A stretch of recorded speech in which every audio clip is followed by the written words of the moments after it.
Ladies and gentlemen, welcome to NFX YouTube channel. My name is Matt, and today we're going to break down a couple things in the charts, talk about a couple other things just as far as the channel and what we're doing and what we're going to be doing going forward. So hopefully you guys enjoy the video, and let's get right into it. Here we go, cameras on. We are good. We're ready to rock and roll, baby. All right, so as you can see, we got the gold chart up here. I'm just going to talk about two trades we took in the last 2 days and how you could have taken the same thing and what to look for. Okay, and what we're going to look for tomorrow as well. Today's Thursday, the 23rd of September, and we had a great trading week so far, and we just want to continue that moving forward. So let me just make sure the camera is fully focused on my ugly face. There we go. We're good. All right. So, normally I don't start from the monthly because it's not too important for my trading style, but it is good to just kind of know where the monthly is. And as you can see, the monthly is pretty bearish. And it looks like there's this big rejection wick, but, it could be a potential wick to fill as well, right? So knowing that, let's go into the weekly. We can see here, weekly was bearish 2 weeks ago, got some liquidity, and came bearish again to this support level that it respected for all these weeks prior. So now, knowing that, the break was under, and we actually did get up pretty high here yesterday. So it might have looked like we were going to respect this zone again. However, we had the intentions that we are kind of downtrending slowly, and we do believe that we want to get again to this zone here. So I'm actually going to throw on my drawings now, and let's just get right into it. So as you can see, here are some zones that I've already had drawn up. I make most of my zones from the daily and the 4 hour. So let's go into the daily. Daily perspective, you can see we had this huge drop off here in the beginning of August, grabbed a bunch of liquidity, and we had to push right back up to the zone that it rejected from the 1830 area. And I actually did have a couple buys on the way up here. Now, we had this 16th of September candle break through this nice support that held for, quite a few days. So that's a clear break of the structure there. So here's a new low in regards to this same high, the equal high that it couldn't break up here. So here's a new low, all right? And now what we were looking for, I've been looking for sells all week, but I was kind of waiting patiently. I think I took a couple scalp buys within here, but it was nothing too crazy. It wasn't like the main move, right? There is kind of that one big main move every week, and that's what we try to catch. Sometimes we catch 10, 20 pips of it. Sometimes we catch 200, 300 pips of it, right? And it's all about being flexible and understanding what's going on in the market. So off the daily, you can see here, let's take off the drawings again, to make it a bit more clear. You can see that a new low was made, and then after yesterday's candle close, a new lower high was made in regards to here, okay? So those are some key areas, and as you can see, again, it's this area that it broke, and now it's retesting it. Now, if it closed bullish or somewhere in here, the daily candle, then we'd be talking about a completely different thing. But FOMC happened yesterday, so let's kind of look into what happened there. All right. So just so you guys know, the gray boxes that we have for our zones are based off either 4 hour or daily. Anything that's any other colored are lower time frames, either 1 hour or 30 minute. I don't make anything really on the 15 minute. So from the 4 hour perspective, you can see here that it just consolidated all day. It created this box here, and let's just change that to a different color. Doesn't like me there. And this is a 4 hour range, and that's important to understand. So you can trade within it, but it's not really recommended, man, because you're just gonna get screwed. You could try to buy here, but you think it sells because of how bearish it looks, and then it, So we don't really mess around with that in a range. Try not to trade the range unless you're just trying to get 10, 20 pips, right? So as you can see, right up until 2 o'clock where FOMC is, here's the 2 o'clock candle. Not much happened. Don't recommend taking any trades. Then when FOMC came up here, we actually have to break it to a lower time frame, okay? Because 30 minute, you would have missed the move if you were waiting for a close, because this one would have closed down here. You already missed that move, okay? And again, we have to understand, guys, that this zone, look at how strong it is. 1, 2, 3, 4, 5, 6, 7, 8. And then all of this consolidation before it finally came out, broke this zone, retested it, and continued up, okay? It's a very strong zone, okay? So understanding that where your strongest zones are and understanding that there's most likely going to be some rejection from those areas, so as soon as you see the candle signs, especially with some news like the FOMC, okay? So we got to understand that, all right? So on the 30, you would have missed it. But there was this push down, this immediate push down. Let's just get a bit closer here for you. So there was this push. Is this wick not showing? There we go. There was this push down, right back up, tapped 86, 87, and then boom, right back down. So what I was waiting for, I went down to a lower time frame to the 15. After seeing this pause at 215, it's a good indication that most likely we're going to be rejecting the zone. Yes, it technically closed above my zone here, but understanding that these zones are not exact. They're not, live or die. If it's above this line, oh, it's buys now, okay? The move happened. Huge move, actually. 165 pip candle on the 15, all right? And that's with the understanding where the higher time frames are, okay? Now, if we move down to the 5 minute, you can see it much more clearly how it's just basically double topped. And then once the news came out, what did they say yesterday? Basically not doing anything, remaining the same. And they're not really worried about it, essentially. Which means the dollar gets stronger, gold most likely gets weaker, right? So after seeing that 15 close, I was just waiting for a bit of a confirmation. So it pulled up here. I didn't take the sell. And once it started to break the low here, I took the sell. So I think I got in at 83, somewhere about there, 83.40. Put the stop above the current candle's high. So a higher, I had to use a bit of a smaller lot because it was a 45 pip stop there. But, knowing that we were targeting, because it's FOMC and because there's a lot of volume now in the markets, we're going to be targeting another zone. So we have our zone from before.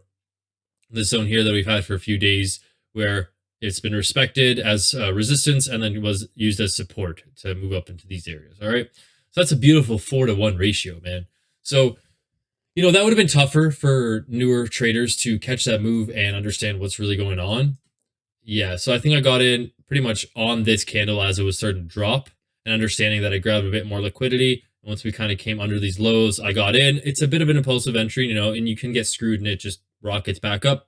But understanding again where that daily, where that 4-hour, and where that weekly is, and that you're understanding that most likely we're going to try to flip weekly and continue bearish into potentially even at 1700 or under that to the 1600s levels. Okay, so that's again all higher time frame, and how you could catch this move is understanding where the higher time frame is, where it's going, what news is coming to play, and how it's a bit funny that news drives price up into very high areas where now retail traders are trying to buy here. Maybe they see this little pause here. They're like, they buy that, and you could have caught that and gotten a nice 28 pips out of that, right? But knowing and understanding where the overall direction is on the long-term higher time frame, okay? So again, that's a bit of a trickier one. I think I did close out a bit early. I was just trying to fill the wick. I think I got to, I believe I closed on this 5-minute candle here. So somewhere about there, yeah, 153. So about a 3.5 risk reward, which again, my stop is a bit bigger than I normally is. I try to stay about a 15, 20 pip stop because anything over that kind of means I'm wrong on my bias, or it's just wanted to grab liquidity before really going in the direction. But yeah, that's how you could have caught the FOMC move. Now, today's move, a lot easier, a lot cleaner, and definitely not as scary, okay? So I think a lot of people could have caught this. So let's just break down today's move, okay? So again, every day, go back to the daily. Let's take off the drawings, and I only keep my zones and my drawings of very significant areas, okay? As you can see, when I actually throw this back on, if you do take this across, you can see how it's actually, so this is a 4-hour zone that I drew, but even on the daily, you can see how it's a very close into all these areas that were pretty important before. Okay. So from a daily perspective, let's take these off again. So now that FOMC has played its hand and we've seen what the US government's trying to do with gold, what they're trying to do with their own currency, prop it up, blah, blah, blah. We know about all the inflation issues and whatnot going on in the world. So this daily closed bearish. Great sign, because now that indicates that the low was made. Now we have a lower high from these areas, okay? From the drive down, we have the drive up, grab some more liquidity from FOMC, close bearish. Beautiful, okay? I love this candle, and it really gave me a lot of confidence for today's trade. So we get on to the 4-hour, and what can we see? So 4-hour, again, it could be a little bit confusing because you see this bullish candle at 1 a.m. The London session closed bullish. Okay, that's not really too much to worry about because, excuse me, it's been a long day. I've had an early morning. Understanding that the higher time frame we are looking to go bearish. Okay, because I know a lot of people would say, oh, but we've created this high here. Now this is a lower high from here and here. Yes and no, because it didn't break structure in the sense of a higher time frame, understanding that all of these orders got to go somewhere and they're trying to go down. Okay. So after seeing this candle, I understood what was going on, that we were just trying to grab some more liquidity. Okay. So we go down to the 1 hour. 1 hour, I think, shows it beautifully. How you have this, grab this. So we've had this trend down. Okay. Then we had this counter trend up. And look what happened. So the counter trend got broken by FOMC yesterday. And if you actually want to draw like a proper trend type of candle, I don't really use trend lines at all, but just I use trend lines more of a general direction. I don't follow them like, oh, it has to touch this line to be valid type of thing. It's just a general, it was trending up in this direction, or this direction rather, traveling in that direction. And what we can see is liquidity grabbed, the move, they displayed their hand, okay? And then, people that were in here, they're relieving their positions up in here, okay? So, trend down, counter trend up, and now we are trending back down, okay? So, this is a beautiful retest. If we do go, again, Fibonacci is not a tool I use a lot, but for the sake of just, I know everyone likes to use their own tools, their own indicators. I like to keep the charts as clean as possible and really just focus on the price action and where the higher time frames are trying to go, okay? So if we do take the push down all the way to approximately here from Asian's push this morning, or last night rather for me, as you can see, it beautifully closed a new lower high on the 30-minute within the 50 to 61 retrace. And this is where, when I woke up in the morning, wrong thing. When I woke up in the morning, this is the zone where I'm seeing, because I like to wake up around 6:30, 6 o'clock, or 7, depending on the night before, and get on the charts by 7:30, okay? So 7:30, I'm watching it here, and a lot of people, it's easy to say, oh, look at gold after the fact that it went down here. Of course, very easy. But I'm trying to show you in real time how I actually break down the trade and what I'm thinking at those times, okay? So again, I'm understanding my bias, and that's important. Have a bias, but don't get married to it. If something else displays its hand, then, be flexible. Change your mind. Maybe see, okay, wait, maybe this could be a buy, okay? But understanding that FOMC from this zone created a new low, new lower high, okay? So I got on 7:30, and I see this close. And seeing this candle here kind of just means nothing really to me because it wasn't no volume here. It was kind of just a doji, if you will. And then 8 o'clock, I waited. 8 o'clock, 15-minute candle. That's the lowest I'll go. Try not to go to the 5 too much, guys, if you don't have to. Definitely don't go to the 1 minute. You're going to torture yourself, especially with gold. Okay? So you can see here, 8 o'clock open doji, like as doji as you could really get. I guess bullish, technically. But very, very doji, right?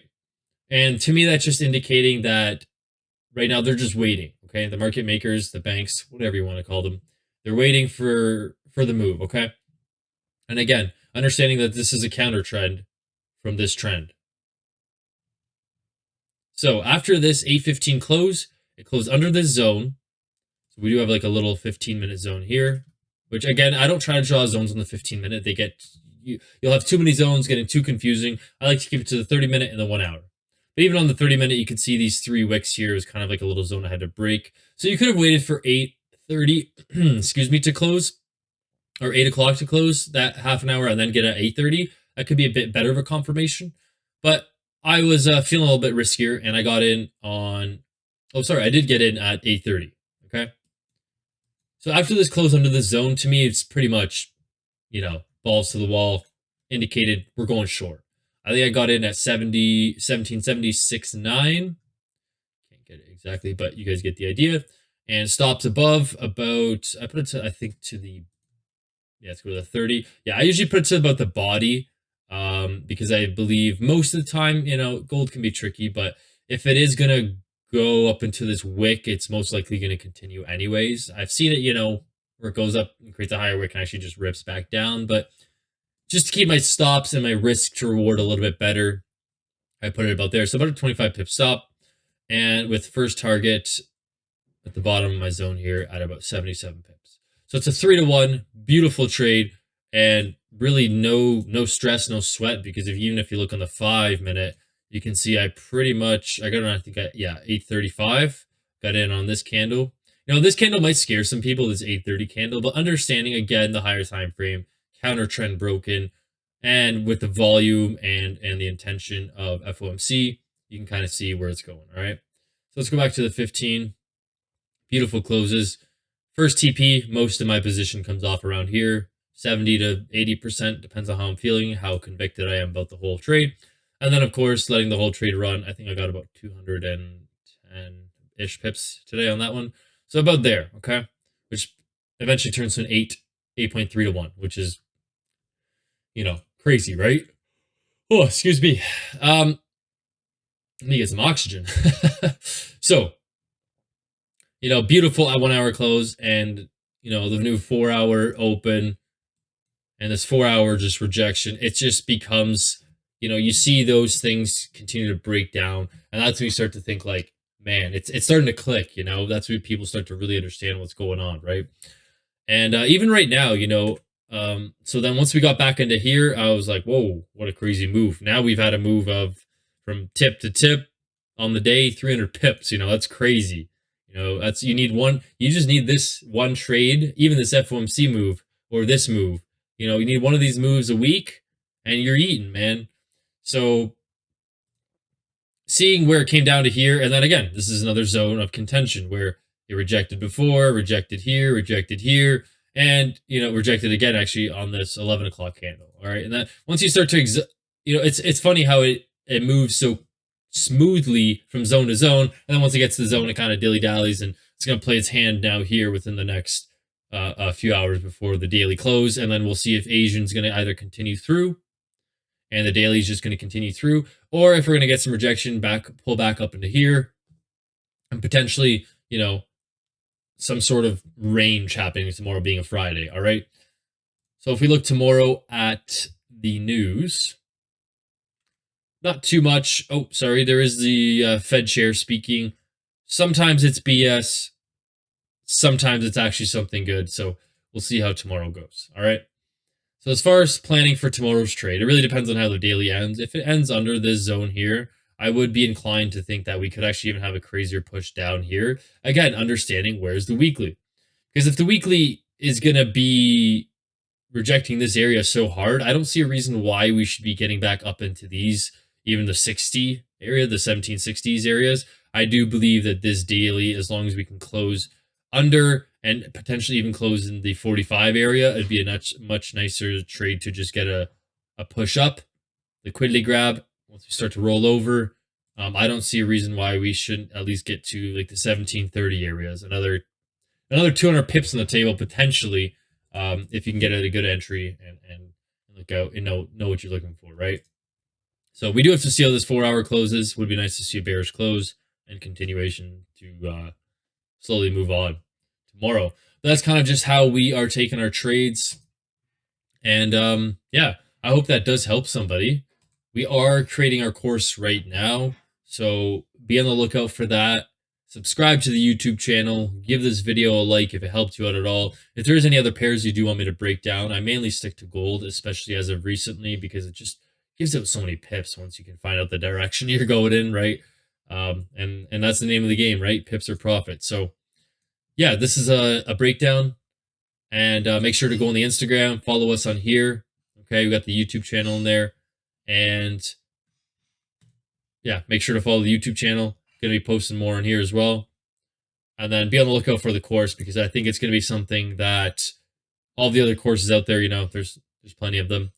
But I think we'll have something that is going to offer you something unique, a unique perspective, especially with gold, because there's so many people that just try to, I don't know, tell you that their way is the only way. And I don't believe that. I believe everyone has a strategy that works best for them and their personality.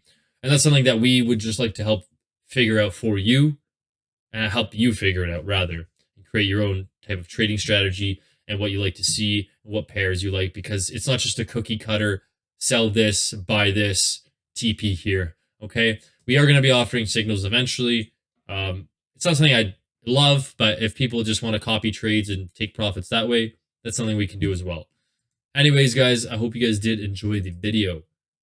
Drop a like, subscribe to the channel, follow us on Instagram.